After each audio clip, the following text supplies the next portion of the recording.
What's happening? What's happening, brothers and sisters, kings and queens, clowns, lames? We love everybody here. We're accepting of everybody. It's all about inclusion over here. But you are now watching Juke Boys Sports Show. I am your host, King Ralph, here at the homie.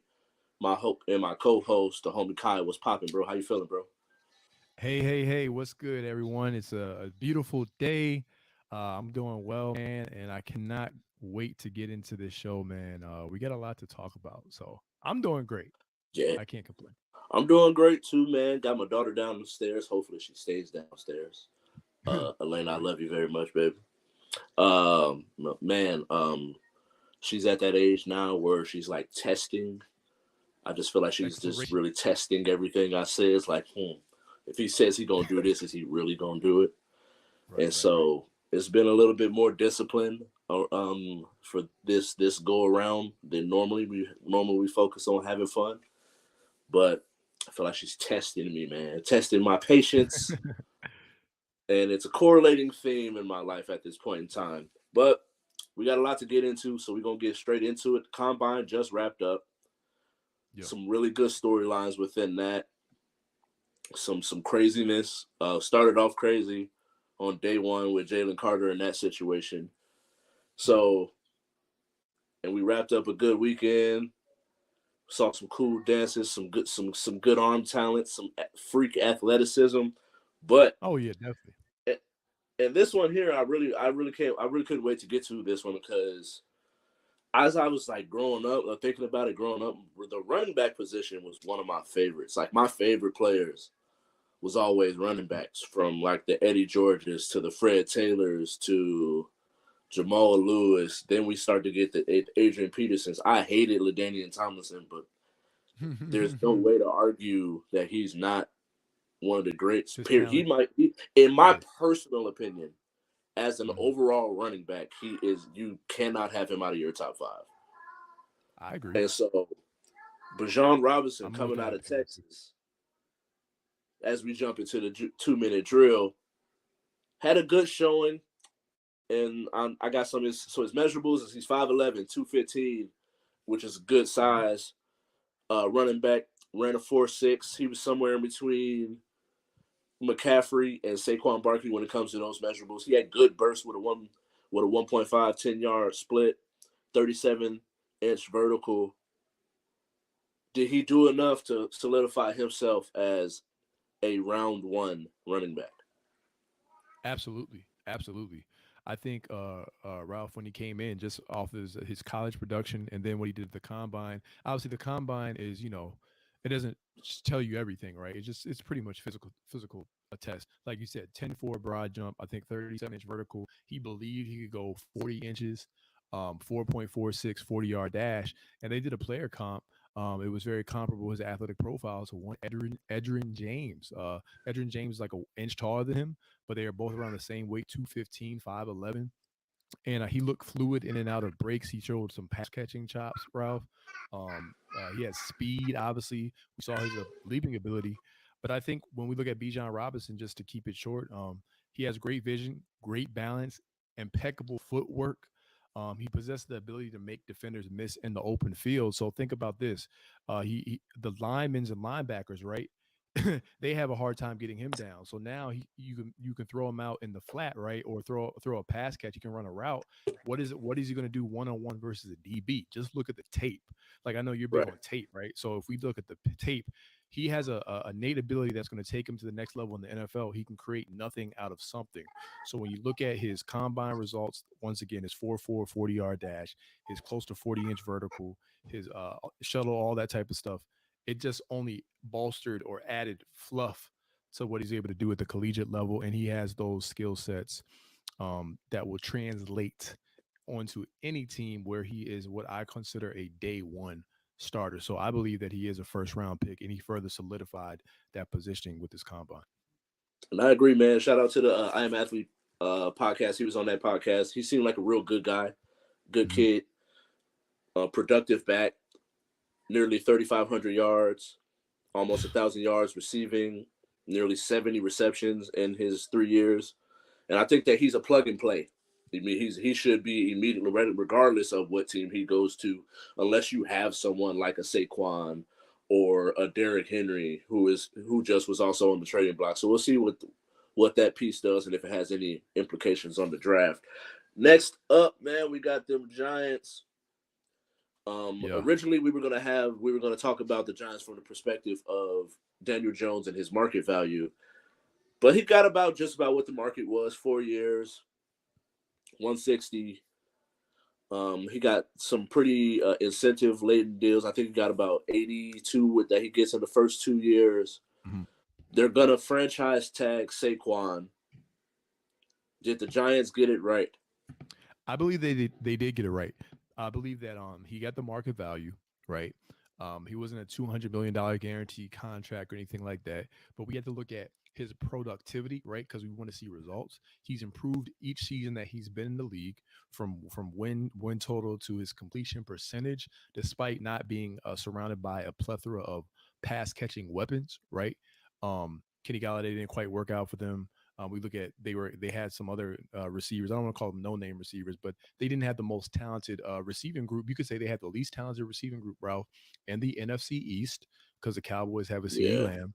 The we know what the Eagles have. I'm not going to list all the names, but we know that Commanders, Curtis Samuel and Scary Terry.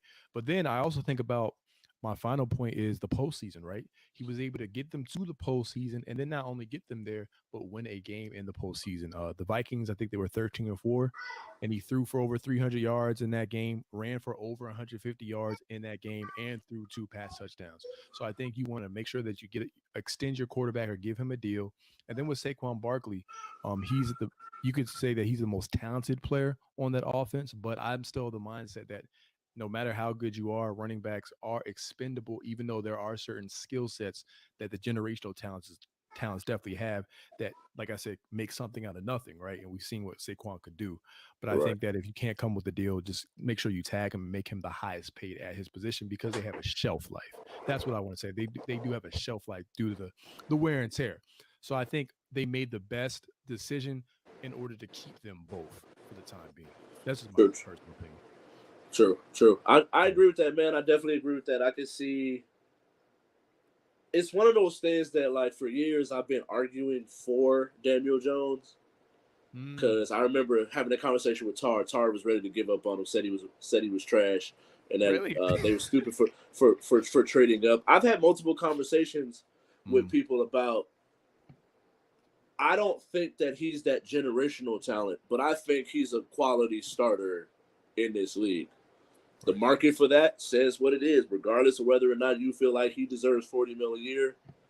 Him being a dual threat, nearly 4,000 yards in total offense, along with a Saquon, and depending on what they do with these, I know that I anticipate them going after wide receivers in the draft, Okay. and so which is also something we'll get at. We'll get at later on in the show when we talk about NFC East needs. Next up, I need to hurry up and get me some glasses, bro, because I'm over here struggling looking at these topics over here. But the NFL Players Association had the players on each individual team report back what they felt, what they saw, and it's some smugliness in there. Some Mm, of it is really, really when you start to think about. Some of it is things that we didn't know, and some of mhm. it is like it makes sense according to what we already do know, the information we do have. So when we look at the Ravens, when they had that situation where everybody got hurt when it came down, or knee injuries, consistent knee Yeah. injuries, you got to go back Mhm, and think of, all right, what is going on here? So for them mhm.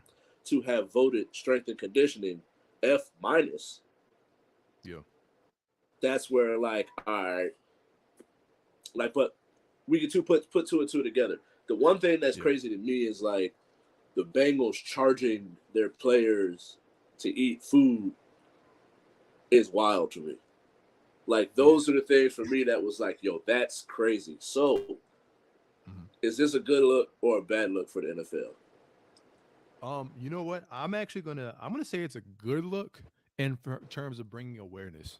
That's the stance I'm taking because I wanted to figure out what was the purpose of it, like you mentioning. So I found the definition or the purpose of it was that the NFLPA they put out the report cards to improve the overall working conditions of players, which includes their daily experience. So that's the definition that I found for it.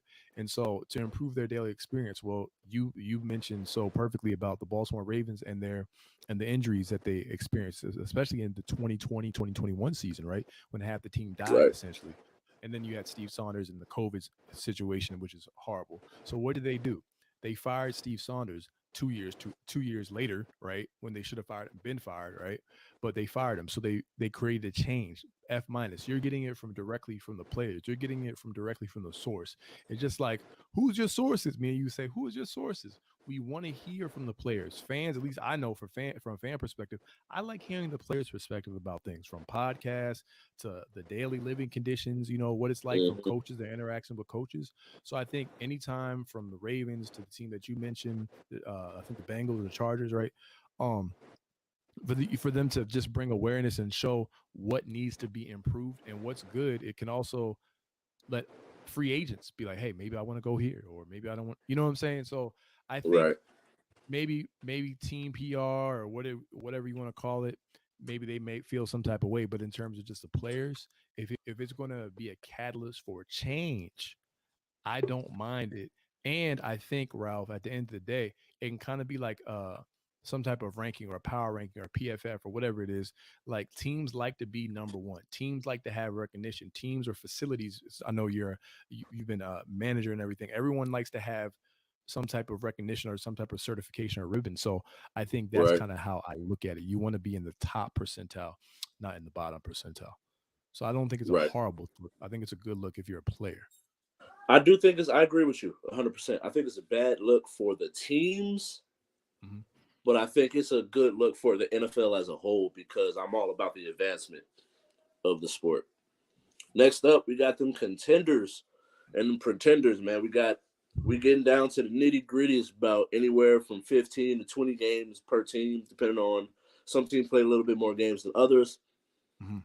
But we're gonna jump straight in, man. We got the Mavericks with the addition of Kyrie. Are they a Mm. contender or are they a pretender? I'm gonna say that they're a contender. I'm gonna say they're going to contender. I'm hesitant. I'm really hesitant on them, but I think they're a contender because when we look at a contender, Ralph, the star player. You want to have a star player that elevates their game in the playoffs. We saw them take the Clippers 7 games. I think Luka Doncic 2 years in a row, or etc. Right, You know what Kyrie Irving does? He elevates his level of play in the playoffs. I believe there's a period of orientation that is to be needed. I don't believe they're going to necessarily make the finals this year per se, but I believe that they have a chance because they made the Western Conference Finals. You replace Jalen Brunson with a Kyrie Irving. You get Maxi Kleber back. I think that they're a team that their offense can be their defense, but I don't. But I think it ends there for them. But I think next year they could add some additional pieces. But right now I'm going to say that they're a contender. They're like in my last contender team. I agree with you. I think that they have enough to be contenders, but not enough to win it all. Yeah, the favorites or something like that. Next up, I got them New York Knicks, man, and I think that they are. I think they're right around where the Mavericks are in the East. As far where the Mavericks are in the West, I think the Knicks are in the East because you have a Jalen Brunson who can go get you 30, 40 on a night. You got Emmanuel quickly. You got Julius Randle. You have good young players. Mm-hmm. RJ Barrett. You have good young players, but given the talent level in the East, it's like I'm not gonna say they're. I guess you could say in a way. I guess I'm kind of saying the Mavs and the Knicks are pretenders now. In hindsight, really thinking about it, because do I think that they'll make noise? Yes, but do I think that the Knicks can beat the Bucks, Sixers, um Cleveland. or the Celtics? No, Okay. Okay.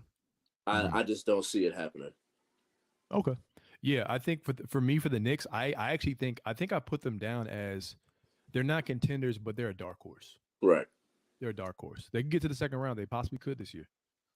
Next up, you got the Miami Heat, man. What you thinking? So I'm sorry to the city of Miami. I like the city of Miami. I have respect for Eric Spoelstra. I believe to this day he's still the best coach in basketball. That's just my personal opinion. Um, and I love their identity. I love teams that have an identity. I think that they're pretenders this year. I think when I look at injuries, I think when I look at the lack of having a really reliable second option to play alongside one Jimmy Butler, I think they were able to get away with that last year. I think this year is a lot harder.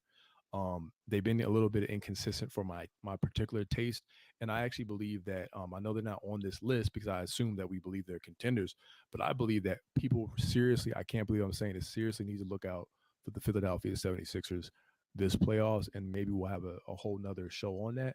But I think that they're below that tier of Milwaukee, Boston, and Philly. But I do like the fact that they have an identity. So I'm actually going against the grain, I think, this time around. And I'm going with the Miami Heat as pretenders this year. I just don't think they have enough. I just don't. Next up, we got the Lakers, man. I think that they are. It's one of those things, and I feel the same way about the Heat. Once you Mm, get to the dance, I think anything can happen. So I wouldn't be surprised. yeah. It's hard for me to see. I just don't. I think it's paid for them to make the playoffs, Okay. and I think once anything can happen once you get in there. You got AD, you got LeBron. They have a host of good young talent. I think that once if they can get to the playoffs, they are contenders. I But the agree. road to them getting to the playoffs Uh huh. is going to be a real tough one. I agree with you on the Lakers. I'm just going to say that. I agree with you on the Lakers. I'm actually going to go as far as say this. They can beat two teams in the West. I think they can I believe they can beat the Warriors. I know that sounds blasphemous. I believe they can beat the Warriors. I believe they can beat the Mavs. And I think that we'll get to the next team after this, but pretty much in short, it's LeBron James and Anthony Davis. Are they going to be the two best players in any playoff series? Potentially, yes, right? Right. AD's playing really good without LeBron right now, which is what we wanted him to do. Jared Vanderbilt held Luca to 1 for 9, like shooting when he played, and he can defend 1 through 4 effectively. They have 3 point shooters, like you said. You get back D'Lo, and they have something, Ralph, that I know that neither of you mentioned. They have players that are willing to give energy and effort every single game. A guy by the name of Austin Reeves. Every time I watch this kid, man, he looks amazing. Like he plays with the heart of a third option, right, or the heart of a second option, even if he doesn't have the talent. So I think that the Lakers had some things broken right this season if LeBron stayed healthy. I think that the Lakers would be considered the dark horse team in the Western Conference, and I can accept whatever culpability, whatever. I don't want to say culpability about the Lakers. I wasn't sold on them in the beginning of the season, but when you're presented with new information, when teams make roster changes, you have to you're allowed to change your perspective or your stance on the team. And I think that Rob Pelinka did a great job of acquiring the talent that LeBron needs to run the LeBron system. So now it's, will he ever get back healthy? So they're the dark horse team, I think, in the West. All right. And I was gonna do the Clippers for the second time. We got to move on though. All right. Tag or Ali Oxenfree, man. We got Tony Pollard with the You, Cowboys. you want to set that one off? Yeah, I'm gonna take him, so I'm gonna let you cook on All right. Lamar. But All I right. think that with Tony, I think that Tony has got to a part where they brought him in and he was a good spot, backing up and being that change of pace back with Zeke. Now I think he's ascended where Zeke has declined, where they can still be a 1-2 punch. Where I think now he needs to be your feature back, and I think he's deserved it, man. I think that he's ran very well. I don't have the numbers right in front of me because of the sake of time, but I do think that he's definitely got to a certain part where he has ascended to be that back for them. I think this past year he ran for 1,000 yards, nine Mm, touchdowns, hmm with about 5 yards of carry. And so I think he's definitely ascended to the part where he's that guy. Next up, Lamar Jackson. They should have paid him. How about that? uh, This is weird because he already got the non-exclusive tag, and I think Ralph is gonna come down to the fact that we may really be having a whole nother like show and segment on Lamar Jackson like next week because I think now I'm hearing rumors and conspiracies of collusion right now with the owners. So I don't really want to get into that with teams and stuff like that. Not saying they're going to talk to Lamar, not give a deal, talk to Lamar. I think that the NFLPA and some owners may have some things in their hands. So, but if I had to choose between tag and set free, um, set free, set free. That's what I would say. I wouldn't even deal with the tag because of the injury concern that Lamar Jackson would be like, yo, like what? I don't have any security. Like what's going on? So they already gave him the tag, but for the sake of the questions, set him free and let him go to a team that's actually going to care for him. So yeah, but we're gonna have a whole nother segment based off of the news that me and you are getting right now. I think on this. Next up, we got Orlando Brown Jr. And I think this is a tough one Yeah, because I just didn't like his exit from the Ravens. that was wild. So a part of me is just like, They traded for him too, bro. yeah, like the part for me is just like I say set free, but he's on a new team, And he's at left tackle. coming off of a Super Bowl. So a part of me is like, he's young. Was he like 25, 26 years old? I think he's like 26 now. Yeah, he might be 26 now. Yeah. So you still got a good 4 or 5 shoot. Trent Williams and Jason Peters played for forever. So as a left tackle, he's 26. You got a good maybe 10 years out of him, depending on how much you take care of his body, health, and all of that. So I think that a part of me is like, I don't like his exit, but I'm gonna say tag him. He's a good young tackle. So for me, I'm gonna go out and say tag him because I know that you have other spots on your team that you can attack, and I think that if he's not going crazy saying he wants to be the highest paid left tackle, then I'm not really tripping about him getting his bread. Next up, Saquon. Saquon tag. I'm tagging Saquon. And obviously, like, you know, shout out to the Giants. Only because he's a 3-down back. I believe that he is he's carried that offense for as long as he could. But my only thing is, even it's not necessarily so much for him. It's the fact that I don't want him to just go away from that team. Like that's our identity. That's the identity. He's the face of that franchise. You could say right now, Odell's gone. Right. And in short, Ralph, it's more the fact that running backs are expendable. I'm not knocking Saquon. It's the fact that we see that what they'll do in the NFL. The history is they run them to the ground. Yeah. So I believe he still has some seasons left in him. Obviously, he's Saquon Barkley, but eventually they're going to run him to the ground. So just give him his bread while he can still get it. Right. Rather than I don't want him to get less on the market. That's just me. So yeah, I agree. Tag. Next up in the same division, the Washington Commanders. We got Darren Payne. I say tag him. I think he is unless you decide to change up the type of defense you're running. But if you're staying where you're in a 4-3 base, him next to Jonathan Allen, in between Sweat and Young, I think that you got a good young forefront. As long as you can keep all of them together, healthy, and out here eating, I say tag him. Okay. Next up, we got the NFC East needs. Yeah. We just got done talking about Daniel Jones, Saquon. Next up, we got the Giants. Well, first up, we got the Giants. Okay. I'm going to say the Giants, they have a good young defense, and I don't really see any glaring holes.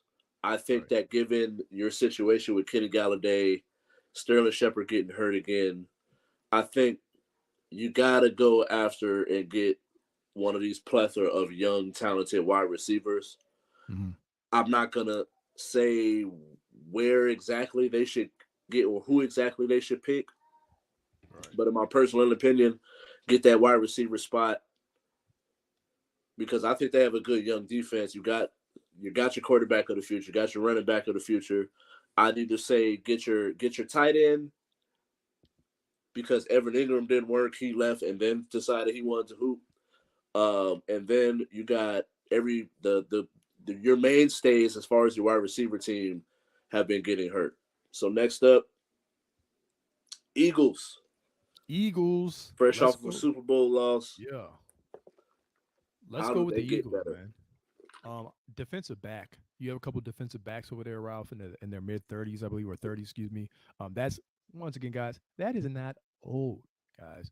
30s are not old, or 30, right? It's not old. But in the NFL, they always look at, hey, once you hit a certain point and everything, you want to continue to replenish, right? Productivity and stuff like that. But I look at what Patrick Mahomes was able to do in the Super Bowl game, right? Which we did not think, not doubting him because he's the magician. That's Magic Mahomes. But I mean, to score 24 straight points, secondary, I will continue to bolster that secondary. Look at the potential running back position. I know a couple mock drafts have Bijan Robinson mocked to the Eagles. I think as high as number 10, if I'm not mistaken. So Yeah. we'll see what happens with Miles Sanders. Miles Sanders is a good back, but they may not retain Miles Sanders and woo woo woo. So I'm looking at the defensive back position for the Eagles, and I'm looking at the running back position for the Eagles as well. So that's where I'm at with them. And then next up, we got them Cowboys. And so, Cowboys. trying to There's a see if couple ways you can do I them that. on. Oh, okay. Yeah. So, according to the mock draft that we did, Mm-hmm. we both agreed upon an edge rusher, someone to Mm-hmm. put on the other side of a Michael Parsons, someone that could take off some. He's gonna get double team regardless because he's just gonna be the better of the two. But you can find that diamond in the rough. Okay. Get you another receiver with them picking at the 26 spot, depending on if they move up or not. I think you take best available when you have that Mm. spot. But at the same time, if there's two players that are close and one's a need and one is not, I don't see no reason in why not pulling the plug on the edge rusher or wide receiver someone because someone to be on the other side of CD. CD balled out. I think that CD showed that he's a legit wide receiver one. He's already showed he's a great wide receiver two. Yep. So you just got to get that two, if not find that one. But you can find a plethora of pieces. We had the Giants taking Rasheed Rice, but that's someone. Zay Flowers, Right. Addison, Butte. Like there's so many different names that you could throw in that 26 spot. It just Mhm. depends on who's available. Take that best available. Last up, we got the Commanders. So the Commanders were looking at a quarterback position. Period. I think. Well, excuse me. They need a quarterback. So they need to get one. They didn't get Derek Carr, and they also recently hired offensive coordinator Eric Bieniemy. So Eric Bieniemy is going to want to have a quarterback that he can learn his system, learn his playbook, and implement his philosophy, his offensive philosophy. Excuse me. You already have the defense set, like you said. Now you add, if you get Darren Payne, you can further bolster that, secure him. You have Chase Young on the back end. They could also use some secondary help, but the quarterback, if a team with no quarterback is no team at all. So in a division where you have Jalen Hurts, you have the Cowboys, who are all constantly winning games, and now what we just talked about, Daniel Jones getting that 4-year deal. Um, with the New York Giants, you don't want to be the odd man out. You're the only team without a serviceable quarterback. So I would say address that position while you have a chance. The one thing I will say before because we do have a little bit, we had 60 seconds of time to play with Sam Howell. I don't think you've seen enough to be able to judge it. So Mm-hmm. I'm comfortable with what they had. Like in our mock draft, we had them taking a corner, Joey Porter Yeah. Jr. I don't have a problem with him taking a corner and waiting for that second, third round to see who's available at that quarterback spot, Mm-hmm. unless you're willing to. And we'll talk about this in a little bit when it comes to the combine. I just have a select group of names that are being posted or saying that they're first round talents when really I believe they're second or third round talents. So if you could get Mm. one of those guys in that second round, third round, I don't have a Yeah. problem with you taking a corner first to wait to take a quarterback in the second or third round. And then competition, throw it up in the air. Who go ball out? Who go take this spot? Yeah. So I mentioned to it. I alluded to it. We got the combine. A lot of great stories. Freak athletes. Anthony Richardson showed he was a freak of nature.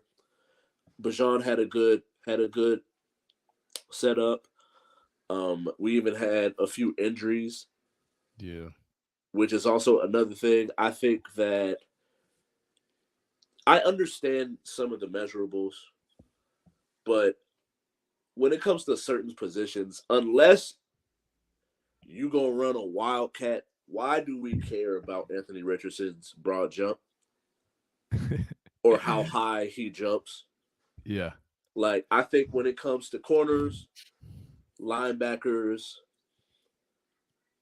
edge rushers, Mm.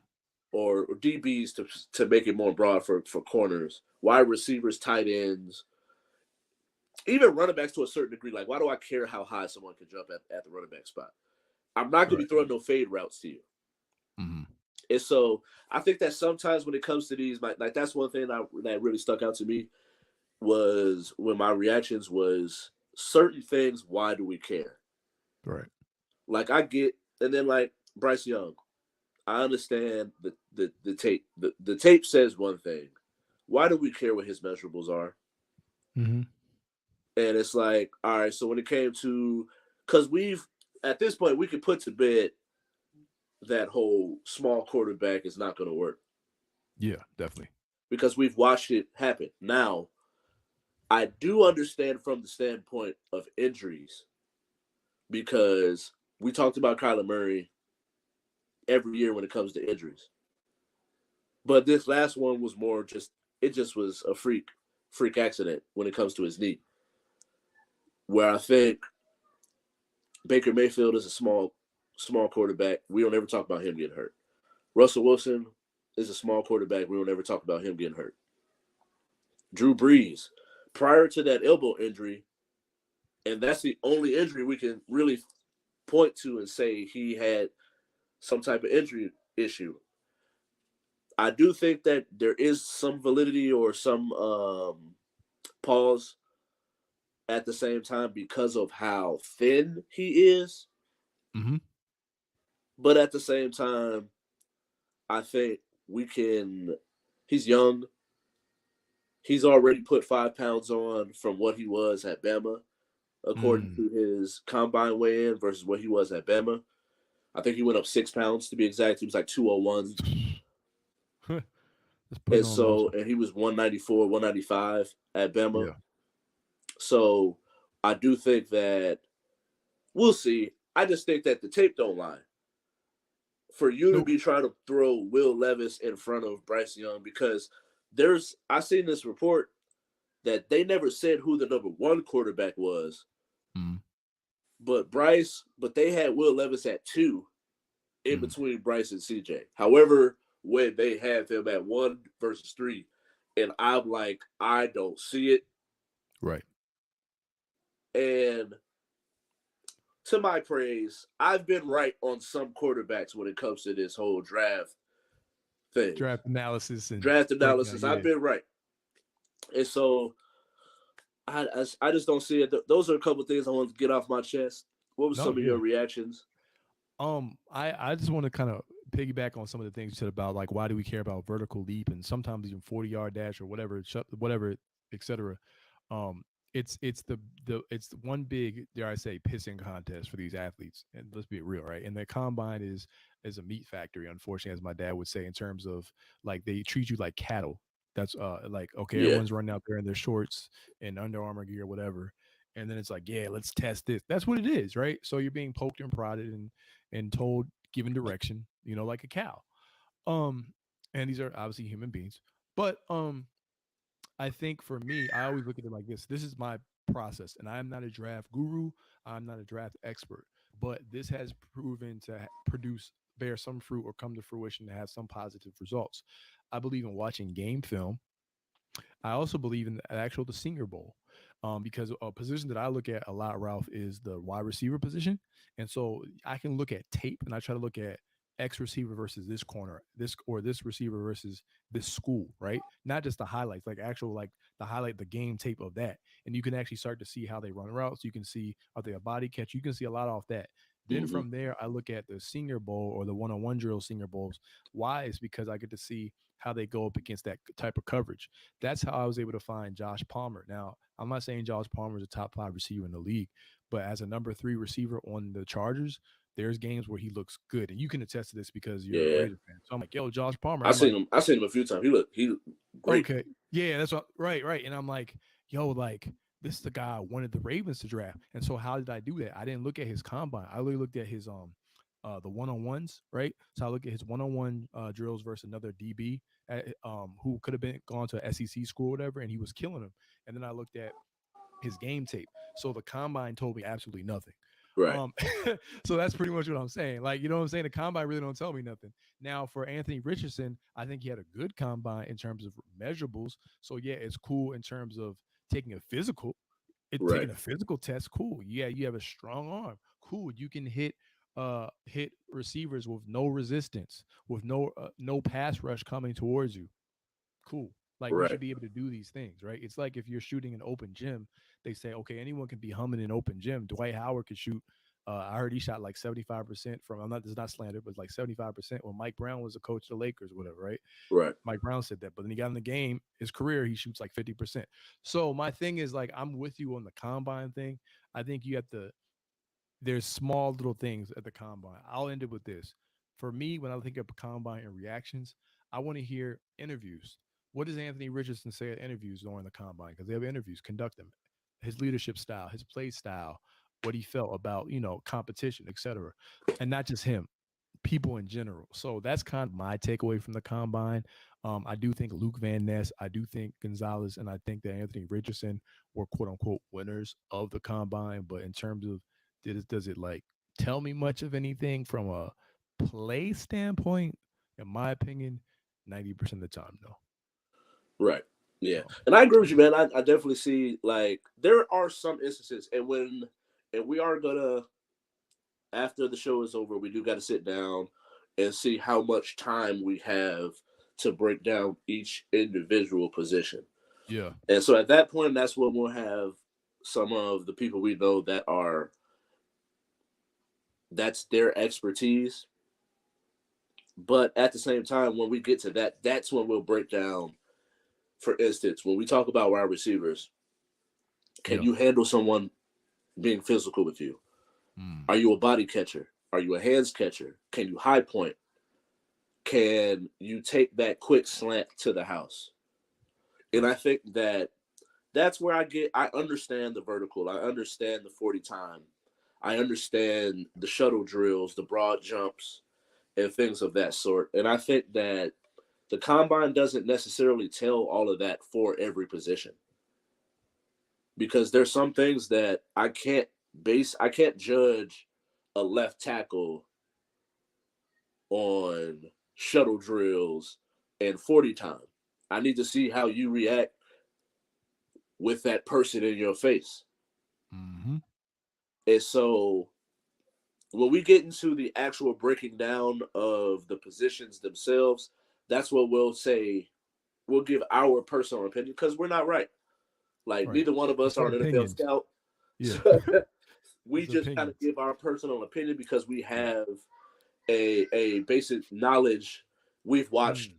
hours and hours of film just based on our favorite players and positions. Prospects. Yeah. Now, when it comes to me, I have certain positions I can give you a better perspective on give analysis on Mm. quarterback, wide receiver, running back, receiving tight ends, and then the DBs. Outside of that, I'm kind of just pretty much guessing Mhm. at some point, which is all it is. But I have more of like, there's a difference between a real guess and an educated guess. And my educated guesses are with those positions I just named, and they're just real guesses when it comes to those other positions. But when we break down those, we'll go more in depth of what we look for when Yeah. we when we're making our mock drafts, ranking these players as according to their positions. So with the rest of the time we got left, we got the NBA power rankings. Dun dun dun. At some point, I'll mention, hey, we gotta run through it, but Yeah. I'm gonna let you go first, like All we right. always So do. Start from the yeah, bottom, and end up make it to here. the tip top. All right, ladies and gentlemen, it's time for NBA Power Rankings with Kai and Ralph. So, starting at number 10, this is gonna be in the blooper reels, right? The blooper show. Hey, we're gonna go with the 34 and 31 Golden State Warriors. I know, I believe, if I'm mistaken, they're coming off a loss, but before that, they had won 5 games in a row. They had moved up to the fifth seed in the Western Conference. Steph Curry had made his return. Klay Thompson has been playing well. As of late, averaging 25 points per game, 44% from three. I believe his his field goal percentage is good as well. This is all without Anthony Wiggins also in the lineup. They did beat a couple underman teams, but what do we always say? You have to beat the teams that are in front of you. So I think just the fact of them having been there and done that, Ralph, Mhm. expecting them to eventually turn the corner, even though I believe that they are not going to win the finals this year, they're going to be at my number 10 team. They just made it. I have to give them respect for the fact that they were able to win 5 games. And then number 9, I'm going to go with the Sacramento Kings. We do know that they were a part of the second highest scoring NBA game in franchise history. That tells me that the defense is atrocious, but they've put up points, and that De'Aaron Fox and Sabonis 2-man game is lethal. I think they're going to actually knock out somebody in the first round. So we'll get to that later. But I got to go with the Sacramento Kings, young team. No one's talking about them this year, and they should. So those are my 10 and 9. So at 10, I think we're going to be different. I think we're going to be different at on our list. 10, I gotta go back. I'm really referring a lot to what I had as far as my Last one or the last one. right, right, right. I had the Bucks last time, but I definitely have them Ooh. moving up. Okay, I'm gonna say 16-game win streak at one point. I was like, man, And I had the Nets in it, but they were toward the bottom, and they have completely fell out now. they had one good win in the time, but eh. Yeah, nah, it just wasn't enough, man. It just Yeah, wasn't enough. Jacques Vaughn, man, come on, man. Right? Got to coach him up, Jock. What are you doing, Got to Jock? coach him up, man. Shout out to Jacques Vaughn though, yeah, definitely, But definitely. I'm gonna go Pelicans. Okay, okay, Um, Pelicans. I like the I'm gonna Pelicans. have the Nice. Pelicans in there at 10 for me. Mm-hmm. I think that they've got enough good wins. They're still Mm-hmm. staying afloat, but I think the absence of a Zion is why they're not up higher. But I think they got some good wins. They're staying afloat, Mm-hmm. um, and I can see them moving a little higher. This depends on how well they play. If they could get to a certain level and then have Zion come back. At this point, still up in the air whether or not he will. His Right. season hasn't been lost yet, but that's who I got at 10. Okay. At 9, this is the one that's going to take a little bit of thought because then after that it kind of just falls into place for me. Mm-hmm. Uh, Tough one. I'm gonna go Knicks. Okay. Knicks Okay. here. Knicks stay at the 9 spot for me. Mm-hmm. I think that the victory without Jalen Brunson over the Celtics shows that Mm-hmm. they can be dangerous, Mm-hmm. while also at the same time, it's I think they have, like I mentioned earlier in the show, they have enough good young talent that Right. they're gonna be reckoned with, something to reckon with. But at the same time, I don't really see them. They're not gonna beat the Sixers, Celtics, or Bucks. Okay. So, I was trying to see what teams they did beat because I don't think I wrote it down, but I do have them up in my rankings. Number 8. Do you believe in Ja? Ja Morant, man.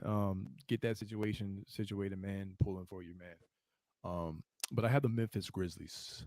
I got the Memphis Grizzlies. I know they've come off, I believe, I think 2 straight losses, but the Memphis Grizzlies, just being able to, try to weather the storm. Jaren Jackson actually looks good defensively. They Yeah, just need to get those road woes together. The Warriors have road woes as well, but the Memphis Grizzlies have a better record, and I trust the Grizzlies as a whole unit when they're actually healthy more than the Kings. Even though I believe, once again, I said the Kings, I believe can upset somebody or get to the second round. I know they've never been to the playoffs, but I believe in Mike Brown, and I believe in their lack of fearing anyone. Like De'Aaron Fox said, he's like, we don't fear nobody. We don't care who's out. So that matters to me. So I got the Memphis Grizzlies at 8, and I got the Phoenix Suns. Winners of 3 straight. KD is there back in the rhythm. CP3 looks old. I'm sorry, man. He looks old. DeAndre Ayton, um, grabbing rebounds, but he now has to. It's almost like he has to be Ben Wallace or something. Like Yeah. defending and rebound, right? It's like he's kind of, I don't want to say phased out, Ralph, but his role has to change in that offense. It just period. It has to change in the offense. So I got the Phoenix Suns at number 7, but we still have not seen TJ Warren. We still have not seen so much of a Terrence Ross, right? So I think they're going to steadily climb. I'm just not ready to put them in the upper echelon. So I got Grizzlies at 8. I got Suns at 7. And then next up, I got the Cavs Okay, I like at the Cavs. 8. I The think baby Cavs. they're one of those teams that like They're a wild card to me. I So, could really see them being real contenders mm-hmm. in the playoffs. It's something that's holding me back from them. But exactly. Yeah. But that's the heavy. Yeah. It's heavy on the butt. Right. But it's something, and it's I don't know what it is. Yeah. But it's like the same with the Jazz. Right. And maybe it's because it's Yeah. Donovan Mitchell. Yeah. It's like I don't care how good a record that team got during the regular season. In them playoffs, I need to see it. Mm-hmm. Kirk Cousins is another person that goes in that category. Like in the playoffs, I need to see it. But I can see when you have they got so much talent on that team. You got Donovan Mitchell, Allen Mobley, Mobley. Mm-hmm. You got Allen defending, rebounding, sent hard threes, rolling hard. Then you got Darius Garland, Darius Garland, LeVert. What's up, boy that came from the Nets? Karis LeVert. Like you have so much talent on the team, but it's something that's holding me back. So that's the reason why I got them at 8. Okay, and then you got number 7, right? Yeah. And then 7. Let's see who we got moving down or moving up.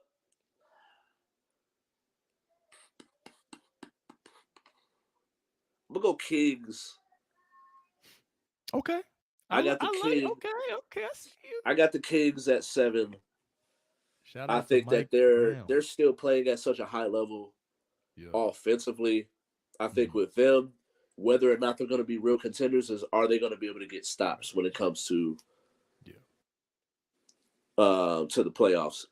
So I got Cavs at 8, Kings at 7. And shout out to Malik Monk, man. That boy, when he gets hot, yeah. When he gets hot, you know what I'm saying? So I'm gonna go with the Boston Celtics at 6 because I believe I can make the case that in the regular season thus far, how they're playing, that the teams that we consider contenders or whatever are playing better than them as contenders right now. So I actually have the Boston Celtics, surprise, everyone, losers of 3 straight.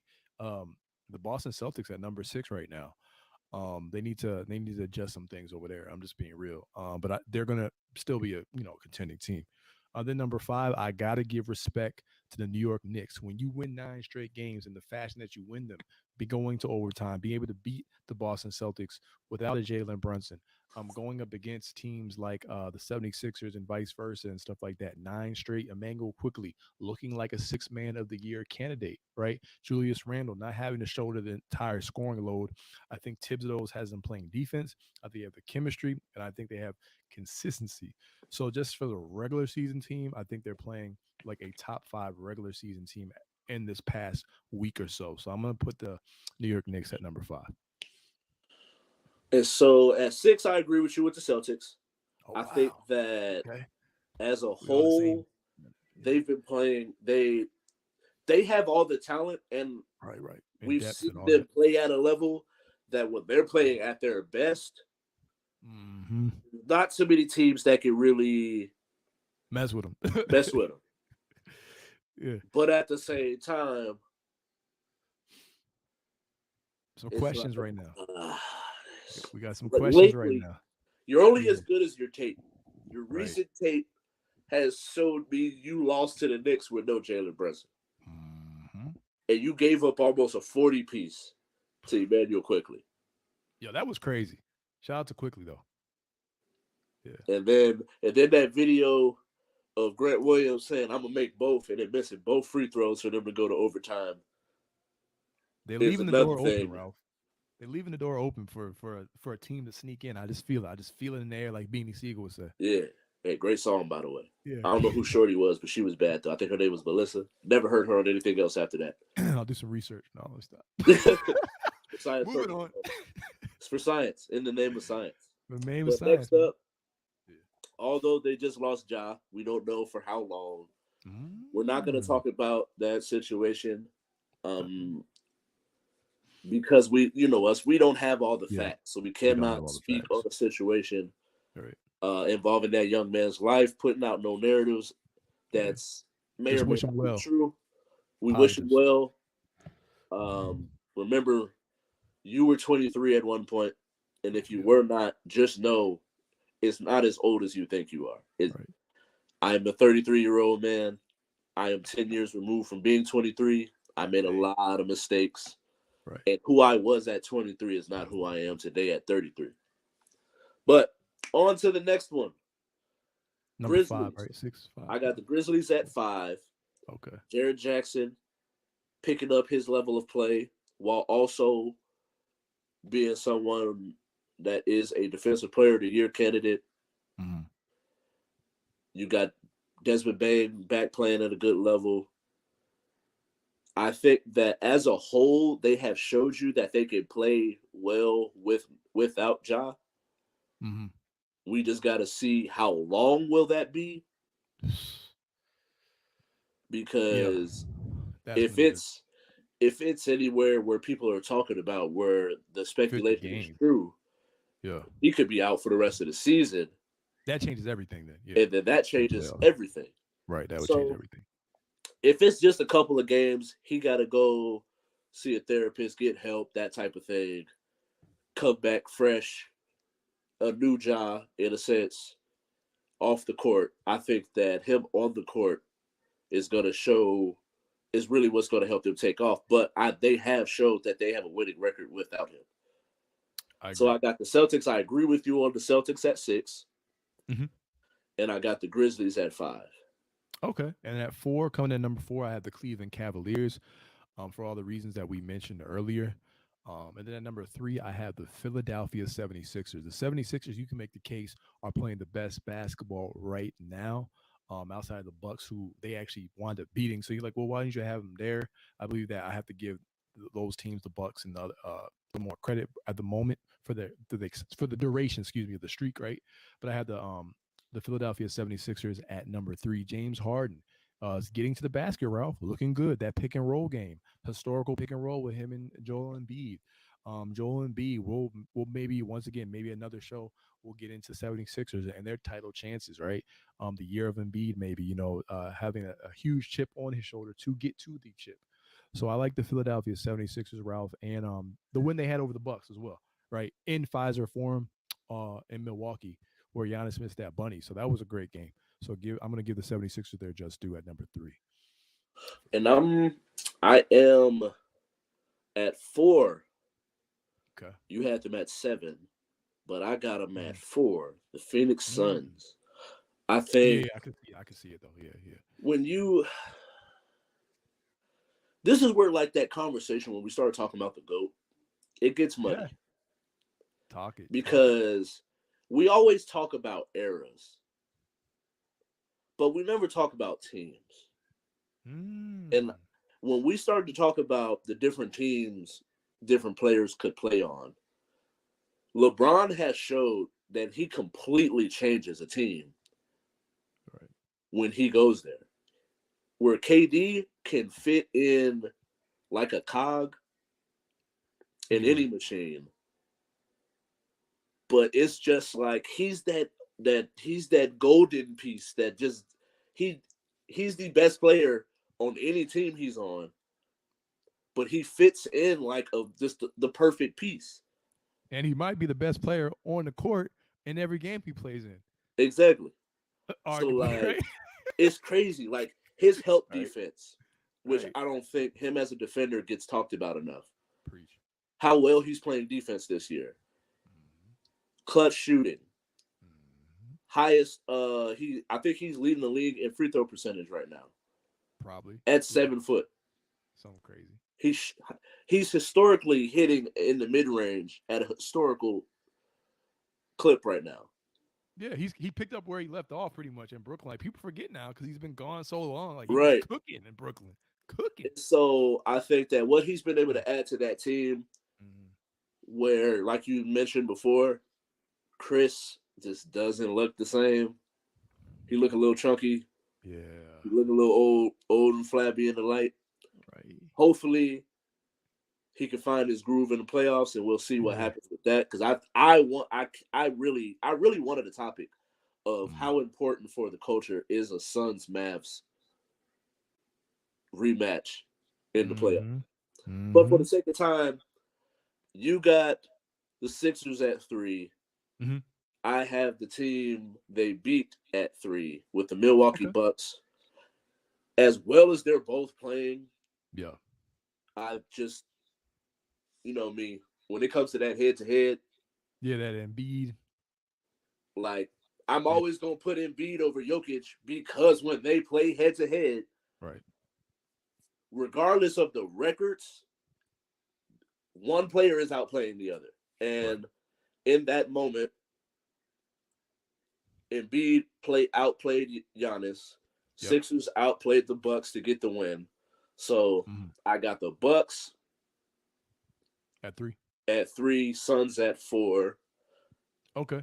And my and then you last pick. take off for the last two. We got a little bit of All right. time, so you don't got to rush through it. But But get it in. Yeah, okay. yeah, So I got the Denver Nuggets at number 2.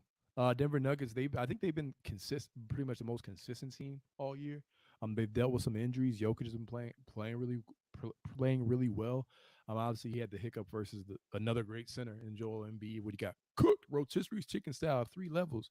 But I just have this I have this weird feeling, Ralph. I know it's early. It's early, not really early, but we'll get into it. I know we'll get into it because I have a couple cool finals narratives. But I do believe in someone winning the battle versus someone winning the war. And I think that a nice Jokic versus Embiid finals matchup may or may not, because I see a lot of analysts flip flopping on teams. I feel like deep down, just me personally, I feel like deep down, I don't know about you. I will not speak for you or put words in your mouth, but I feel deep down that a lot of people really have no idea who's making the NBA Finals this year. I right, know I know that the worst lie I could tell myself is if I told you I did. I used to think I do, but I feel like it might be one of those years where somebody just breaks through. right. So I'm gonna put Denver there at number 2, and they got the altitude and all that. I'm gonna give the Milwaukee Bucks there number 1 because I like what Jay Crowder actually was bringing. I like the playmaking. I like the additional defense he was bringing as well. And they did play a good game, even though they did lose the game. And just like we could say, Luca missed that shot, right? Yeah, Giannis missed that shot, right? So they were like easy shots there, right there. I think when you're just a good, solid team with foundation, and you've been able to win with Chris Middleton coming off the bench, right? And I think they're 25-6 this year or something like that. Like without Chris Middleton, opposed to 7-9 last year. So those telling stats are very interesting. However, if I was going to put the Bucks at number 2, it's because Chris Middleton don't look the same. Like that'd be yeah. a problem. So that's all I got, man. I got Nuggets at 2, and I got the Bucks at 1. I think 1 through 3 can all be interchangeable at this point, in my opinion. And I agree with you. Uh, with all of that, 1 and 2 can be interchangeable, but Mhm. I got the Sixers at 2. Okay. The Nuggets, just as a whole, for a longer duration of Ooh. time, have been consistent, good, old, reliable. Jokic guy is leading the pack. Yeah, Jamal Murray is looking more and more like Jamal Murray with every game.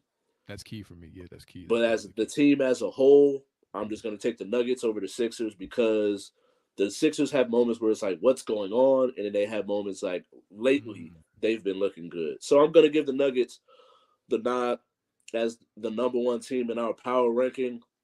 Thank you all for watching. Make sure you follow us on all our socials.